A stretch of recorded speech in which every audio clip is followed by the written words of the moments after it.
Line 2. All of you looking at this camera over there. Upstairs, yan. Good. Safety tayo. This is it. 7 years, one zone, now a runway. In celebration of SB19's 7th year anniversary, akalain mo yun, 7 years na tayo.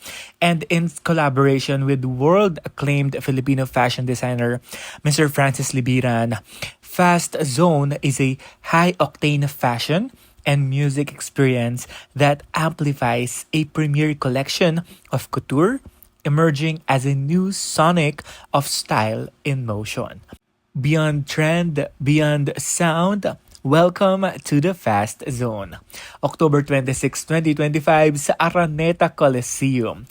More details coming soon.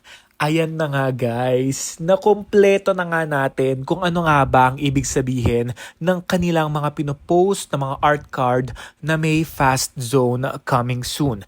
Ibig sabihin, sa October na nga gaganapin ang 7th year anniversary ng SB19. Siyempre kasama tayo doon mga 18 mag-ingay dahil meron ng mga detalye at yun na nga. It's a concert and at the same time, para siyang fashion show event. Parang ibang klaseng celebration ito with, syempre, collaboration with Sir Francis Libiran. So, ibang klase ito, no? If I'm not mistaken, wala pa akong nakikita o na-attendan na ganitong klaseng event na may halong concert na runway.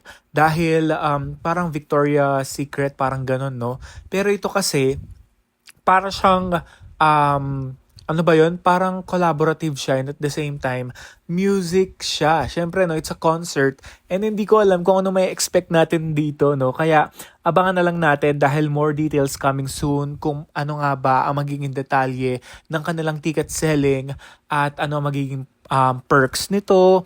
At syempre, sabay-sabay nating papanoorin itong Fast Zone na to dahil ibang klase ito. Hindi ko expect na ganito yung magiging celebration nila.